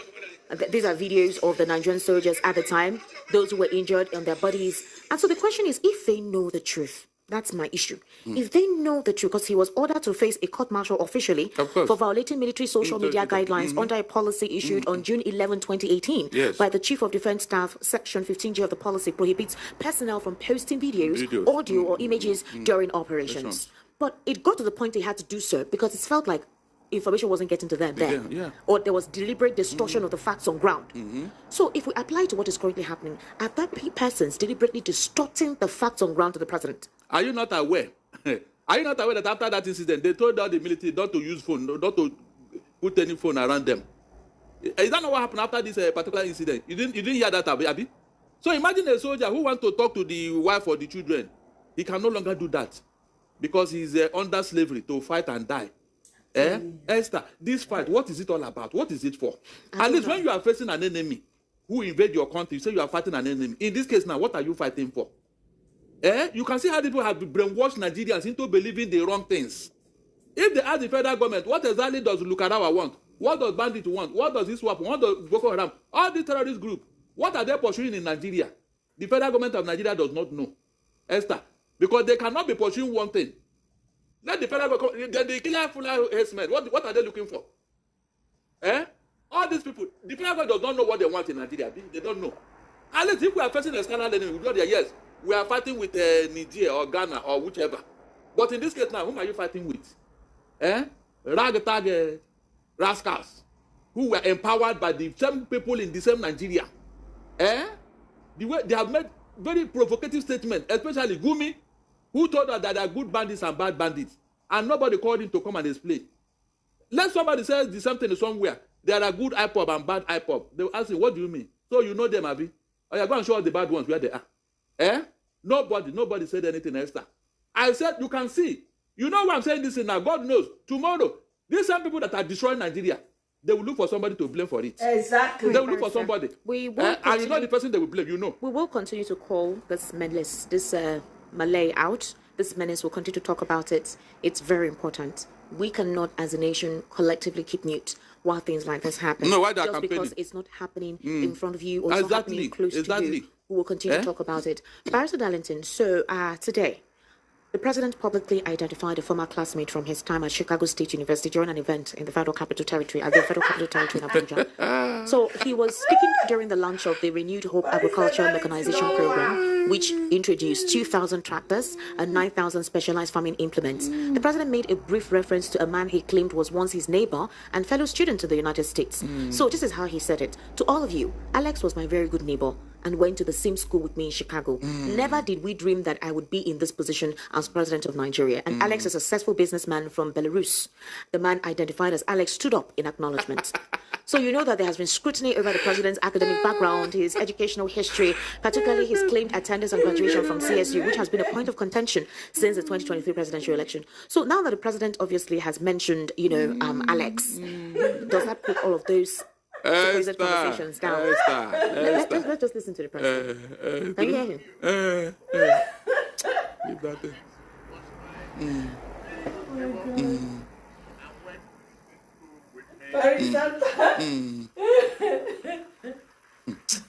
We don't hear anything, no. We don't hear anything. We dreamt that I would be in this position as the president of the Federal Republic of Nigeria. And Alex would be a successful businessman from Belarus to bring about a very successful collaboration and bilateral relationship. Okay. To promote economic prosperity and freedom of our two countries. Alex, thank you very much for everything. Esther. Barrister Darlington, wait now. Why did Alex stood up? I wish you could see the video. He stood up. You must be very, very proud that we are doing this here today. God Almighty. What did God do here now, Barrister Darlington? Can you? It's his experience. That was his friend in CSU. So does this put to bed all of the CSU saga that he did not attend the school, that he acted as he impersonated a character? Esther, it did not put to rest anything. Rather, it even aggravated it. It even annoyed people. I'm not joking. The only thing I have an issue with is where was Alex in all this while? Exactly. All this while, where was he? Esther, Exactly. where was? So this was the only person he attended that school with, Abi? No, every other fellow classmate. No, this one was his neighbor. They were close. He said he went to the same school. They went to the same school. Leave neighbor. That's what he said. We can't leave it now. It's his neighbor. Esther, do you know all these pastors, when they want to do miracle, they will go to the Republic of Benin. Okay. Go to Ghana. Go and hire some people who they claim we are lame and dumb and they cannot walk, crippled, and give them a walking stick. They will come for crusade. Sorry, guys. Oh man, what happened? What did I do? Mona no vessel.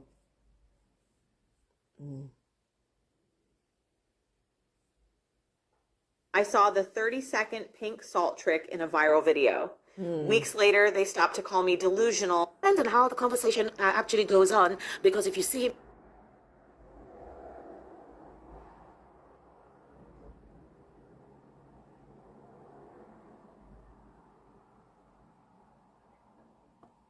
He can no longer do that because he's under slavery to fight. Was my very good neighbor and went to with me in Chicago. Oh my gosh. Never did we dreamt that I would be in this position. CSU. So does this put to bed all of the CSU saga that he did not attend the school, that he acted as he impersonated a character? I beg you. It did not put to rest anything. Rather, it even aggravated it. It even annoyed people. I'm not joking. The only thing I have an issue with is, where was Alex in all this while, where was he, Esther? Where was... So this was the only person he attended that school with, Abi? No, every other fellow classmates. No, this one was his neighbor. They were close. He said he went to the same school. They went to the same school. Leave neighbor. That's what he said. You can't leave it now. It's his neighbor. Esther, do you know all these pastors, when they want to do miracle, they will go to the Republic of Benin. Okay. Go to Ghana. Go and hire some people who they claim we are lame and dumb and they cannot walk, crippled, and give them a walking stick. They will come for crusade. Immediately they tap them at the back. The whole thing will disappear. They will throw away this thing. So what are you saying? Alex is rented. Miracle has happened. What are you saying? Alex is rented. Esther, these people that go and check. All the people they do miracle with on this girl, they are all foreigners. None of them is in Nigeria you can identify. I told them when they said, "Come, I have some in my area. Can we bring them so that I can validate what you're saying?" It is always foreigners. No Nigerian went to the same school as at the time Tinubu went there. No Nigerian. Barrister Darlington, are you helping the president to say his truth? He's saying his truth. I am telling you. We saw Alex and Oyibo Alex get up. I am interrogating do like this as a friend, as a brother. Listen very well. Listen, please listen. Human being does not validate your school certificate or whatever academic. No. It is the school and your certificate that will validate that you pass through that school. Exactly. If you like, go and rent all the people in Europe and America. I will not listen to you. Esther, is it a fact that the Tinubu certificate was signed by a woman, a professor, who came to CSU 17 years after Tinubu have left that school? Is it a fact? Tell me, is it a fact? How did it happen? Esther, how did that happen? That they had to use backdoor to placate the woman who threatened fire and brimstone? No, tell me now. Why didn't she bring that woman to come and say, yes, I signed this certificate. This man went to our school. Why didn't he bring such a person? You can see that this man have not repented. Seriously. I was thinking by now he should apologize to Nigeria. Look at what he's doing. Making it look more ridiculous. I just gave you instances, a perfect instances. It is the school, the people that own the school, the people that are teaching in that school. I expected them to go and bring. Let him bring them here. This one is from Belarus. Personality. Where the man came from? Belarus. Oh God. And they don't speak English there. The man cannot talk. They don't speak English there. They are not the threat of Russia. What do you mean they don't speak? What happened? Is it not a fact? Belarus. That means this is the roots. Can't you see it? That side. Am I the one making? Look at, you can't just imagine. Very, very annoying. A president of a country. Look at. You go and bring somebody from Belarus to come and validate your certificate. Then your school, what happened to them, Esther? Oh God! You mean after all this while, Tinubu is still talking about this and making it more annoying? Can't you, look, people should stop this. This man is ridiculing Nigeria. I'm telling How you. can this man validate the president. How can he? He don't mention certificate. Oh, he said they went to the same school. On what ground? Now you they help president interpret his reality. It is what he said that is annoying me now. Okay, how did what he say annoy you? Why would you go and bring such a Why would he? How did you ask him? So if anybody comes to the studio and say, I knew you when you were doing your master's degree in University of Lagos, I will start questioning the man. If it is true, maybe you rented the man. It is only when there is controversy. Exactly. Controversy concerning your certificate. That is when all this is to come up. Exactly. So you're saying that Mr. Alex is an arrangee? Did we tell him to go and bring somebody? Look at where he's saying it. Where is the commission? Apparently, the man was a contractor here. The man is not one. He is a contractor. He's a businessman. They're going to work together. Good. So if I give you a contract now with inflated amount and say, Mr. Man, look, you are going to do something for me. Exactly. I will say something there. You just agree. The man say, oh, no problem. So, is that not the end of the matter? Personalized electro. No, on the most serious, what happened to the school he went to? Exactly. Let him bring somebody there now. Because I know most white men, they lack integrity. They wouldn't want to get involved in this shenanigans. It's very ridiculous. Very, very ridiculous. Belarus, no, Belarus. You're saying that the president can have friends in Belarus or in any other country across the globe? I said this thing is ridiculous. Tinubu should stop all this in, please. It's not proper. Well, Barrister, he wasn't actually. Tinubu can resurrect the matter his friend, and they were neighbors. Whether he just had to mention. He just had to mention that Alex is his friend in CSU. They were neighbors, and that they didn't believe that they would get to this height in their lives. Okay, so he was like, Alex, look at us. See where we are now. Are you serious? Alex is probably the president of his own country. Just imagine. Is Alex the president of his own country? Today I'm going to show you how to do Oh my God! Person already go pull up the guy resume. Make I read that for now. We'll continue. Alexander Zingman is 58 years old, born in 1966. Tinubu claimed to have attended Chicago State University in 1976. Alexander was 10 years old at the time. Tinubu gained admission into CSU. Go and verify. They pull up the guy profile. Age: Alex was born in 1966. Belarusian national. Education 1989. Oh, I'm not in a picture. Okay. He did. They already come out. You have made more money, Abi, from your country. Is that the progress and success you're talking about? Please, somebody should tell me. You're busy, your lecturer is the highest person that can give evidence and testimony about you as a student under him. Abugu came here. Professor Abugu. Barrister, some people will just say that because it's the president, anything you would have to puncture a hole in it. Oh my so, God. Again, he doesn't have to defend himself to you or anybody. He says it is his... with Barrister Darlington, he says it is his truth. You weren't there in CSU with him. I'm just saying you didn't go to the same school with him now. I'm not defending. I'm just saying that you cannot categorically say that there is nothing verifiable about their relationship. Hold on, Esther. It would have been a non-issue if the Tinubu's certificate is not in controversy. I'm telling you, if we are in a gathering and maybe out of excitement of the social gathering and all that, you say, Mr. Man, come, Mr. Lagbaja, this is my friend or my classmate. Yeah. Nobody will pay attention to all this one. It's normal thing. But when your certificate is in controversy, instead of you to call your school to come and you are telling us a man who came to take money from Nigeria because he came to do business here. And the last time I checked, all of them are making money from Nigeria. From the Chagoris to Julodega to all of them. The president's wife has said that her office is underfunded and that she's seeking direct funding. She appealed to the National Assembly to make direct financial provisions for the office of the First Lady, citing the absence of budgetary support from the federal government. She made a statement today at the second quarterly meeting of the Renewed Hope Initiative, which was held at the presidential villa. She called on her former colleagues in the Senate to provide legislative and financial support for her office, independent of the Ministry of Women Affairs. Her words: most of the resources I used to work are just given to me by well-meaning Nigerians. It is whatever they give to me that I have to distribute to the first ladies of various states. It's difficult, so the government doesn't run my office. I do a lot of collaboration, which you will see. She said the office of the first lady should be empowered to execute at least one impactful project annually, structured like zonal intervention programs. Esther, Sir? Esther, have you seen where the people have reviewed governance in Nigeria? No, it's Renewed Hope. She's the one in charge of Renewed Hope Initiative. Esther, have you seen where Tinubu have reduced governance in Nigeria? Please. Can Oluremi Tinubu tell us that part of the constitution that established his office? Let her quote it. This brilliant device keeps your home cool in summer, even during heat waves and power outages. It's smaller than a lunchbox, cools any room within 3 minutes, and uses 98.7% less. Now, and what are the this man responsibilities of that office? Can she tell us that? Let us she has been doing a lot of environmental projects, the Green Nigeria Challenge, training program for points to where in the constitution. It's even illegal for her to do that. That's what exactly. He fed the other day and donated 100 million naira. Where did you see the money? Nobody asked her, where did you get this money? Who gave it to you? She's being impactful. Is wrong. Hold on, Esther. You see how you people are destroying. Look, I don't want to explain. Esther, there is no constitutional provision for the office of the First Lady, office of the First Son. It is an aberration and illegal. So talking of funding here is even annoying. You have no role to play. Cure ED. You have no role to play, for God's sake. So why are you telling us that you're underfunded? Underfunded on what ground?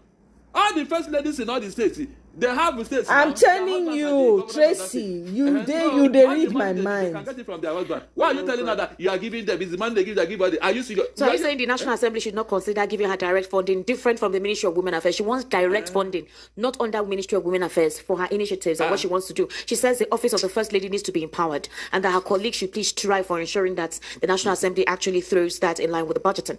She needs money. If we have a National Assembly, they should interrogate what she has just said now. The wife of the President of America, Flotus, can never do that. First Lady of the United States cannot open her mouth and make this type of statement. She can't. Esther, she cannot. But here, anything goes. As well as Tinubu and APC, anything goes. She said, she says, I am not going to go through the Ministry of Women Affairs because they used to put money there in the day. But like they do in the States, I am going to the Senate. Even if it is 500 million naira or 1 billion naira, then we're going to use it for this. And then we can be accountable. It should be with the First Lady who wants to do work. She shouldn't be restricted. Really? So Tinubu insisted that the office should not be ceremonial, saying she is committed to returning to society as someone who made a difference. The point for me is this: after this place, I'm going back into the society. I want to see what I can do to make society better. She said her motivation and that of other governors' wives is to help their husbands succeed and provide a voice for the vulnerable. Somebody should tell Tinubu that this campaign will not work. She wants to do campaign for the husband. It will not work. It's not campaign. She says I said it will not work. It's a campaign, nothing else. I don't ask you here. Let her tell me that part of the constitution that we don't know. Where her office was established by the constitution. Exactly. The same thing that Sheyi did when he went to go and donate 500 million naira somewhere in the north. Is that where did he see the money? All this money, please, where did it come from? Exactly. Is it their personal money? Exactly. Was it constitutionally recognized? Exactly. If the father is spending, the wife is spending, the son is spending, and I'm sure the daughter is spending, from what sources? President, I want us to briefly listen to this so that we can open the phone lines. So you were talking about ADA. Yes. Now, when the coalition commenced the talks, we knew that because we're dealing with an INEC that we cannot trust and a ruling party that has methodically put INEC as if it's a department of its ruling class, we needed to have options. So committees were set up. Some committees we are to look into the possibility of registering a new political party. Some committees we are negotiating with existing political parties to know whether we can run on the platform. So what you just saw with ADA or ADA. Oh, that would be. However, what you saw with it was the committee now writing a letter of intent to register the association as a political party. But here is the catch. By the provisions of the INEC regulations and guidelines for political parties 2022, when you make that application of intent, INEC has the luxury of 90 days to even reply to you. To tell you whether they would have accepted your name, your symbol, and your acronym. After the 90 days, then you have 30 days, assuming they say, we have accepted. And then you can go on. Then you will go into their online registration platform. And you have 30 days to file in your constitution, your manifesto, your headquarters, with the land documents to show you own it or you are a tenant. Then the list of your executives, the members of your association, the register, and affidavit. And then when you file that in what we call Form 15A1, INEC has another 60 days of luxury to vet all those things before coming back to you to say, okay, we don't accept. Or we give you prima facie, you can tamper with this number, and then have 90 days from the time of your application. So you're talking about 7 months to register a new political party. More than that. Now, a new political party, you will now start building the new political party from the polling unit. We are talking about 1 year, 6 months to the general election. That option may be tedious, it may be clumsy, but we still have it as an option because there is a committee that is working towards it. And what I just told you then was paragraph 2 VIII of the regulations and the guidelines. We have another committee that is talking about some already established political party. What people fail to understand was that APC did not go for a new political party. It was a merger. So they didn't have to start building. So that's the bullying unit. That is different arrangement. And under the law, different from a new political party when you want to merge. So, and then when you want to merge, its parties already existing with structures. So when people are talking about a new political party, yes, it's an option we're considering. But because of the time constraint, that's not the only option. But I can guarantee you, by the grace of God, in the next 2 weeks, it may be before then, a categorical statement will be issued and the world will know which one we have chosen, because time is not on our side. So you are in one of the committees. Hi, Mr. Wonderful here. You know, I don't waste time, and I definitely don't waste money. I joined Start Engine as a strategic advisor and a shareholder. Okay, so it's the reason why I played this audio. I think it was yesterday evening when he made this statement, and he said that, for example, the APC would not. Esther is just playing devil's advocate. That's how she does. But he is says to that get they should start up Barrister Darlington to take talk. time, and then new political parties also have structure, which take time, finance, and all of that. So they're looking at utilizing existing political parties, either combining or whatever. And the party is open to anybody who is interested to ensure that the administration of the day does not come back in 2027. Barrister, with all you're saying, is it possible? Now, I thought of this particular thing he said here, because that is where INEC is going to pull the rocks under the feet of Ada. I'm telling you, they will use the constitutionalities, they will use the due process that they never obeyed. They will delay itself. They will use all manner of gimmicks. Yes. To delay the registration of this political party. Yep. And make it impossible for them to even stand on their ground to contest 2027 election. Exactly. From the calculation, and that is a fact. What is stated is a fact. It's written there in black and white. But what you and I do not know is that how many of these political parties follow this process in the first place? I mean, the political parties that are funded by APC, who are their good book, did they allow them to go through this process? Remember, there are other parties, there are other, apart from Ada, there are other ones that are, written letters of intent to INEC. I hope you know that. So, are they going to be treated the same way, or they are going to give them a soft landing in order to torpedo Ada from existence? You see what I'm saying here? Because this INEC is known to be deferring to APC. Okay. Everybody is a fact, it's clear. All right. So if you are now saying that yes, due process should be followed, will INEC apply the same condition? If she's prep, she's capital no. she preps, and that is where the problem will come. So this is she's intentionally asking those questions so to trigger responses from Barrister Darlington. You know, she's the radio host, so she has to do that. Some leaders in the coalition prefer a new party, as I said, while some feel that we should just go into an existing party and start organizing, because the main battle begins when we have a platform. Sure. This is called preliminaries. That your presence in the SDP is very temporary. I mean, that you're going to leave the SDP, assuming the ADA gets registered. When I joined the SDP, I made it clear in my statement that though I'm in the SDP, just like every other, Atiku Abubakar is still in the PDP. Peter Obi has not officially left the Labour Party. But we all agreed that if we have consensus on a platform, we are going to give up our own legacy parties and focus on that platform. We are still not there yet. The leadership will receive a report on the engagement with the SDP as well as the other party, and then a decision will be taken. I strongly believe that the SDP is the best platform for the coalition. It has a history, it has a legacy, it has a sentimental value, and everything about it is almost perfect. The name, the logo, everything. It has a history. And I'm advocating for that amongst my colleagues. But it will be a collective decision. And if that collective decision is made, you will be happy to leave the SDP? I will do whatever I can to ensure that we unite under one platform. Right. So whatever happens, just to be clear, whatever happens with your considerable political firepower, and let's be honest, you have quite a bit of it, the impetus for you will lie with whatever party the collective consensus decides is going to be the vehicle. Yes, I believe in that very strongly. I believe that the unity... look, Nigerians are tired of the APC.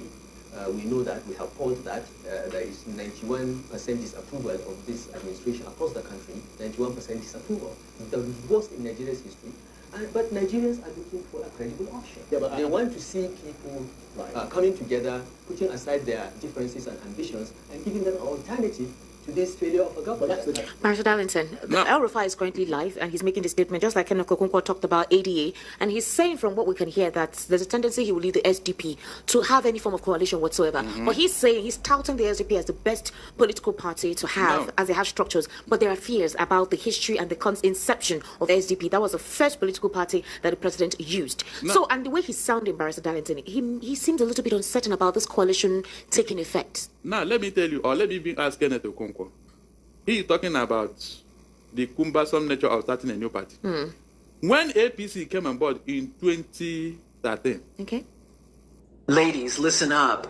The video showing the pink salt trick that melts belly fat while you sleep has already passed 21,000. How many years did it take them before they contested the election? He said that the APC, they emerged from who and who. Listen very well, because this is where the legal battle is. Unfortunately, nobody challenging it. If you say that you have emerged from different political parties, now, under whose manifesto and structure did you not assume? The letterhead and other structures of that party, under which political party do you not assume? Because are you referring to the ADA? I'm telling you the condition under which APC came into being. That nobody challenged them, but now they want to apply it to other. Listen, now what's the name of that Tinubu's political party? APC now, ACS, and CPC. When they emerged, they have structures. They were existing political parties before they emerged. Yes. When they emerged now, they assume APC. All the structures that they had, the name they were bearing, what happened to it? Because this party came into in 2013, 14-15 election was conducted. Is that not true? Now, if you consider what Kenneth Okonkwo is saying, which is a fact, it will take at least almost a year and 3 months. No, more than a year and 6 months. For you to enter a new political party. And that's if INEC decides to be fast. Good, good. Now listen, did it take APC that long? Because they came from different parties. They do not assume the name of an existing political party. That's what I'm telling you here. Can't you see it? This one, yes, APC did not assume the name of an existing political party. So all those structures from ACN, from CPC, what happened to it? Tell me what happened to it. Exactly. Didn't I consider those ones? And then they decided, and PDP did not challenge it. You can see where ignorance is killing my people. You can see. All right, President, so let's take ADA is a new party. They are not assuming anybody's decision. But according to what Kenneth is saying, it's better to have that as an option while they're also. It will not work. I just said it. If now INEC decide to observe the timeline, it will not work. Don't deceive yourself. INEC can use that. Then too, INEC can come at the end of the day and tell you that having gone through all they discovered that another political party registered at that some years ago. They can backdate it. Esther, what will you do? What will you do? Do you know the name of all the parties in Nigeria? Do you know them? You can see. So they should now go back and do what APC did, and let me see whether INEC will give them the same timeline they gave APC. I mean, yes, now whether INEC will. So you now know that something is in the offing. You see what I'm telling you here now? Right, if they now say, we are going to go through the whole hog, observe all the time and everything, you now ask them, when did the APC, when were they registered, and when did they contest election? Exactly. Nigeria will now understand what I'm saying. Let's take reactions. The number to call is 080. Okay, the number to call is 080-3692-9933. 080-3692-9933. And the WhatsApp number is 0817-1756-338. 0817-1756-338. That's the WhatsApp number. Hello, good evening. How are you? Hello?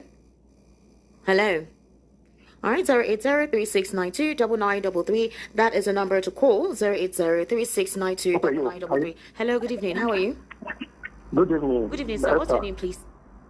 Abiola. Abiola. Location, please, Abiola. Ikorodu. Ikorodu. All right, please go ahead, sir. I always say Barrister Darlington. Okay. And the guy is, I don't know where he always gets his party. I'm very sorry. This guy is, I always laugh. Even my family, they always laugh at him. Because I don't understand the way he's talking. Number one, what is it called? Their coalition. They are doing now. They are doing everything they are doing everything they call it. They cannot work. They cannot work. Let them go and sit down. Okay. I like you, Daddy, my speaker. Thank you very much. Thank you for calling. Good night. Good night, sir. Yeah. 08036929933. That's the number. 08036929933. Hello, good evening. How are you? Hello? Hello, Yes, good evening, sir. How are you? I'm cool. Welcome. What's your name, please? Is it Dio? He doesn't like saying his name. It's not Dio. No, it's not Obina from Ikosun. Obina, welcome. Please go ahead. Yeah. This car armrest cushion is truly amazing. It can be installed without You don't any damage want and comes with 2 cup keep holders. your cushion to yourself. The neighbor of Mr. President, he come officially. Or he was invited. Privately, because we don't understand. Didn't he come in the name of government, or he just come on his own to represent a friend in Nigeria? All these things are just funny. And then, why now? I wonder. Then that we needed people like him in 2023. We didn't see him. Now, 2025, he now showed up and said he's his neighbor. So all these things, just like we are acting drama in Nigeria. So Nigeria is looking for way out. So many Nigerians are tired of their government. So way out is what we are looking for. May God help us. Thank you. Thank you very much for calling, okay? 08036929933. All right, everybody shouting, Ada, let's go. Ada, let's go. Hello, good evening. How are you? Hello, good evening, Doctor. Good evening, sir. What's your name, please? Hello, Doctor. Hello, sir. We can hear you. How are you, sir? Yeah, Mr. Doctor. All right, sir. Please go ahead. You see, like what Dr. Larry said. Okay. I think the president bringing someone like Bruce, or maybe his own friend, I think we need to interrogate it. I wonder. We need to interrogate that statement. Don't mind. It is my colleagues, my neighbor, it's my classmates. All those are babalash. I'm sorry to use that language. So it should be interrogated. Then on the coalition, I think we should travel with caution. We should travel with caution. The group of this coalition should travel with caution. They should be circumspect in the area of their speech. They should not just begin to dish out everything in their mind or their plans. Exactly. These people are watching now. They are watching. Thank you very much. Good night. Thank you. Thank you very much. Okay. Thank you. Our fight currently is live, and he's actually speaking on Adada, speaking on the coalitions, pushing and clamoring for Nigerians to call out the government of the day. Don't worry. We're going to have more of this conversation when he's done. Hello. Good evening. How are you? I'm fine. Good evening. Hey, are you okay, sir? Good evening. Yeah, and I greet your guest, Pastor Darlington. All right, sir. What's your name? My name is Godwin, calling from Iba. All right, Godwin from Iba. Go ahead, please. Yeah, the issue of insecurity in Nigeria. The issue now, if I begin to analyze, I don't even know where to start. I don't know where to end it. What have we done to these people? Okay, look at the state I'm being right now. That state is like, it have so many neighboring states, like Taraba, Jos, Nasarawa, Cross River, Enugu, Ebonyi. Look at all the whole boundary. Even some part of Hekogi, all those places. And when I heard Pastor Dance was saying something, that video that the Fulani man was boasting, are you telling me now that there is no authority that can have this thing or security apparatus that can have this and track this person and face him out? How can you be threatening the life of the indigents of the state? You say you can kill 150 because of one cow, and the government will have government of the day. I get quiet, get mute. As if there is something there. If we touch these people, the government will be ungoverned for them, or they will not be president again. Well, it is well. That thing that Nnamdi Kanu was saying 4 years ago, 2013, 14, is what is playing out now. And the mission is what is going out now. Go to social place, they want to give you land. Why do you refuse?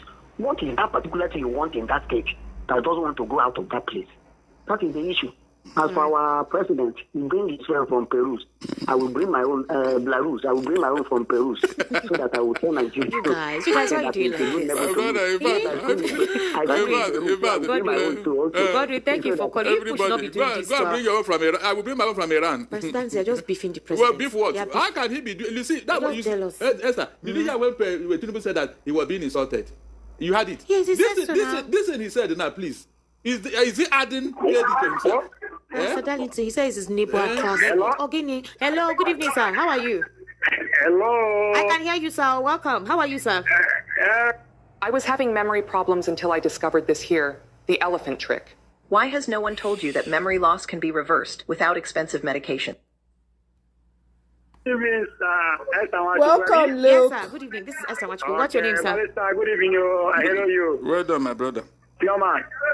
Mazi Tony Coaltion Talks. All right, Mazi, go ahead. So I want to check my about of insecurity. I beg you. I want to ask, this cow where they're talking about, is it a federal cow or government cow that people are pushing? I've been an individual cow. Because I cannot become now, maybe I'm from the east now, I'll come to Lagos. Any place when I speak shop is way duty. I go there, I begin to shade my tape for another person's shop. Is it supposed to be done? How these people are doing their business? What mean they're supposed to purchase the land, doing their business, everything. Then they go to the village and they take the land of the people and they kill that people. Yeah. And the federal government and saying all those things and quietly. I'm very sad. I don't know this can continue. So I'll only say we can keep talking till then go here. But actually, especially this coalition we're talking about. If they believe so that it's Ada, let them watch the federal government. Because I'm not sure say this INEC will see show when they do it because they don't become INEC. They're supposed to become a president NEC because the president out there. So I'm not sure that the president NEC will register the people. So they're supposed to when they already set and they join the coalition. Thank you. Thank you very much for calling. All right. 080-3692-9933. All right. That is the number to call. 080-3692-9933. Hello. Good evening. How are you? Hello. Turn down the volume of your radio now, Afunwa. I can hear you. Good evening, Afunwa. Well done. Afunwa, where are you this? Yes, we are hearing you. This is FPC government. Myself, I'm already fed up for this government. Because now if you tell me that people, they are killing people, killing. You are talking of 2027 election. You are just block everywhere, they block everywhere. Which country that can't see the apple? I mean, this march, even they go in the travel out. When in the level, those travel in the travel. Every day killing, every day. No day when they, the Nigeria flow, no flow for road. And this man talking about 2027. So I don't know. I don't understand this government, you. I don't even understand it for cha. Okay, now it's not. They are blocking INEC. They are blocking INEC now because they already buy INEC. The INEC is not their property. Afunwa, nobody is blocking INEC. Oh, don't be saying stuff like this, Afunwa. Afunwa, they make all these kind of statements when you get any fact. I beg, they no block INEC. Esther, let me help you here. Okay. If Tinubu want to enthrone democracy, he should have told the next chairman, obey court order. What is the court order here? Good. What was the court order on Labour Party chairmanship? Oh, okay. Is it that one? It's not that one, Abi. Well, why are they waiting? Must the president tell them what to do? Because he appointed him.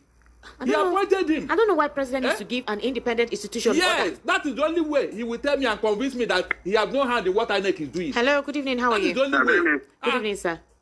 Hello. I can hear you, sir. Go ahead. Well done, no. Please, I want to tell you that. What's your name, sir? Okay, my name is Gabriel. I'm calling from my mother. All right, Gabriel, go ahead, please. Yes. But so anything you have spoken loud enough for the executive here. I think the refused to hear. I advise you just leave them alone. I want to remind yourself of one thing. Of the 30 bishops that came to witness Tinubu's inauguration. I don't know why she's surprised about the man from Belarus. So it's the same thing. Mr. Alex. So, yeah, Mr. Alex. So remember 30 bishops that came to witness his whatever. That's what happened. Oh, wow, you are helping the president to define his reality. You are saying that he rented Mr. Alex. Oh, wow. When they wanted to showcase the Shetima. How do you make the Japanese pink salt trick that Meghan Trainor used to lose weight? I swear, if one more person asks me that, I'm going to... Did they not let Catholic bishops? Yeah. Were you not here? Yes, I'm just saying that. You are helping... Did it not happen in this country? They rented the bishop. Good evening. Put them their cassock and all that. Hello, good evening. Good evening, sir. Please, what's your name? That Christians support them. Hello? Oh. Hello, can you hear me? I can hear you. What's your name, please? Yes. Okay, maybe you can call back. I think the connection is poor. You can't hear me. Please, if you are calling, hope it is you, not rented, according to President. Eh? Hello? Good evening. Yeah, my name is Adams. Okay. Location? Yeah, Hector, you are doing a very good job. Thank you. Yeah, may the good Lord continue to increase the wisdom, knowledge, and understanding. Thank and you. Also, my Oga Darlington. Oga, God bless you so much. Amen. I appreciate who you are. Amen. And we, youth of Nigeria, would like to work under you so that you are getting old, and as you are going, you need to leave people behind. Sure, you understand. You need to have an institution. You need to be training younger Nigerians in the line of what you're doing presently. I appreciate what you're doing as well. Thank you. All right, thank you very much. To be sincere with you, Can I just to be sincere with you? I voted for this administration. I thought the man reached Nigeria well. I never knew I was taking the wrong step then. But nevertheless, this coalition, I doubt if it's going to work. Yes, I doubt if it's going to work. Is it because of the name? No, yeah, but I just pray that the Lord will give us the grace and He keep us to 2027. By the grace of God, I will be among those that will push this man out of that office. By the grace of God. God bless you. All right, thank you. Anything can change in 2 years. So don't give up. Don't give. I'm just saying, personality. Anything can change in 2 years. And those who are crying now may begin to throw the flag of support. You can never say personality. In what way? Are you people? You complain. People will go to polling booth and vote. Hello, good evening. How are you? Fine, madam. Good evening, sir. I'm greeting Barista there. Well done. My name is Karimo. I'm calling from Maryland. All right, sir. Please go ahead. Yes, I'm very, very happy to hear this kind of conversation on the air. I also like to be there. Hello? Sir, your network is very poor. You're breaking. It's not even good at in this and now. All right, sir, can you call back? I will call back. Please. Network. Change your position. Okay. Hello, good evening. How are you? Hello? Hello? Good evening. How are you? Good evening. Good evening, sir. What's your name, please? My name is Sunday. Can you speak louder? Your voice is very low. Sunday and I go from Badagry. All right, sir. Please go ahead. Barista Darlington. I love your good working. I love how you are defending truthful Nigerians. God will pay back to you. Amen. And just that you are working. Thank you, sir. We reward every one. Barista Darlington, please, I need your number. Okay. Send a message to the WhatsApp number 0817 1756 338. We are going to join the coalition. All right. 0836929933. Hey. When you call, turn down the volume, okay? Turn down the volume. We're going to be adapted to do right. Hello, good evening. How are you? Yeah, good evening. Good evening, sir. I'm fine. Welcome. What's your name, please? Good evening. Good evening, my brother. My special barrister. Tunde from Isolo. Tunde. I used to be. I know they go insult me as usual. Hey. Aisha, go ahead. Ada. Don't I'm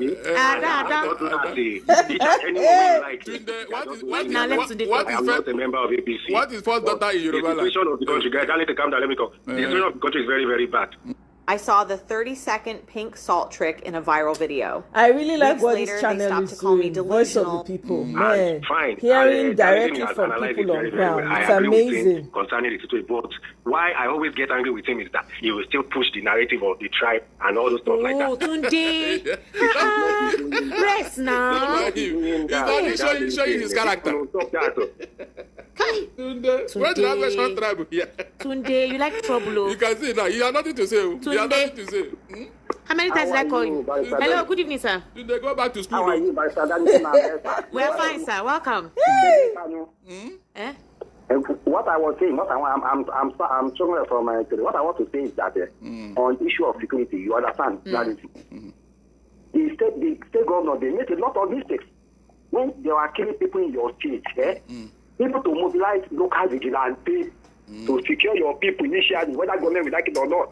You are waiting for federal to secure. When federal has not people having enough military men, enough policemen to surround you. So we have to use our initiative. You understand me? We have to use. Look at what happened in one of the eastern states when whether now local government, whether now when initiated his own personal vigilante. to guide his people. So the security of your people is the most important thing you should bear in mind. Thank you. Thank you very much for calling, okay? Let me take some messages. I may not be able to take all the messages, so bear with me. I'll take a few messages. Good evening, Esther and Barrister Darlington. I don't understand why the Nigerian government is so struggling to deal with insurgency. Why can't they face it boldly, the same way Israel handles the terrorists around them? Sometimes the best way to win a fight is to go after your enemies first, instead of waiting for them to attack you. Hilary from Ajao.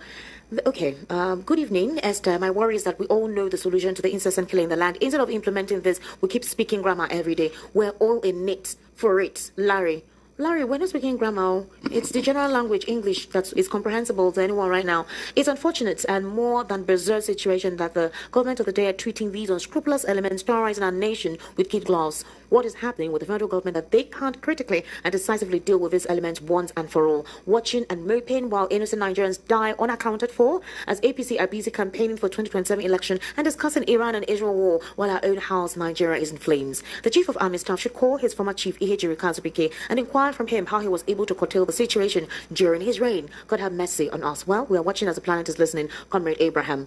Okay, the governor needs second term. That is why he's doing what he is doing. On the other hand, what is the meaning of Nigeria? That is the solution of every problem. Godwin from Festac. Okay, Godwin sent a picture of that Fulani man or terrorist saying that they can kill 150 persons for one cow.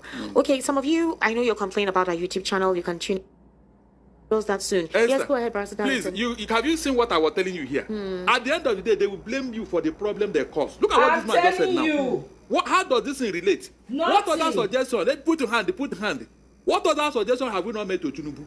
Tell me. They gave him 400 names of the people causing this problem. He didn't do anything about it. And this man is now telling me I should be clapping for him for doing that. Abi? That the security started before him. Therefore, it will not end. Even after him. Good evening, Esther. My man of the year, President. My name is Gabriel from Ikorodu. Sometimes I don't know why we know where our problems are coming from, but we'll be too afraid to say it and deal with it. The problem is that the Fulani believe that Nigeria is their father's heritage, which they must reclaim.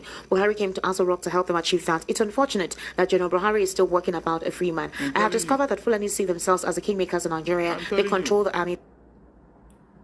So What if one simple chew could turn constant itching into complete comfort? This is what would happen if you... do we expect? Is it not in this country that a former, who's according to President Tinubu, is not trace Mr. Alex or Belarus's school record to know if Alex really went to Chicago University? Anyway, we're done with this mostly. But I just wanted us to hear the gist, because anywhere Barrister Darlington shows up, I'm there. Because the guy be like saying at my mouth, they speak for me.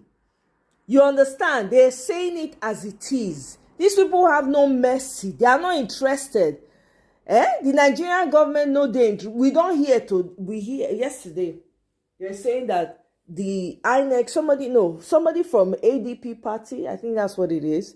He said that there's a likelihood that the new INEC office they are building is for them to bug it, so that as votes are coming in, they'll be receiving it in APC headquarters. Or more, we need to apply pressure. These people, we cannot let them go. We have to drag them from here to Timbuktu. Otherwise, it's going to be a long thing, no? These people did not come to play. They are not interested in making Nigeria better. Tinubu and his cohorts, they came to suck Nigeria dry. That new guy, apparently, the new guy that he claims they are classmates. The guy was in Zimbabwe before. He was in Zimbabwe. Now he's in Nigeria. You see these people, they are just going around. We need to... Anyway, Nigerians don't know what to do. This work not be only one person own. Everybody, all hands on deck as usual. I go leave am here today. I go leave am here for now. I'll see you guys on my next one. When I enjoy the rest of una day. Tracy, thank you very much. Ify, Luke, everybody, thank you. See you on my next one. Bye.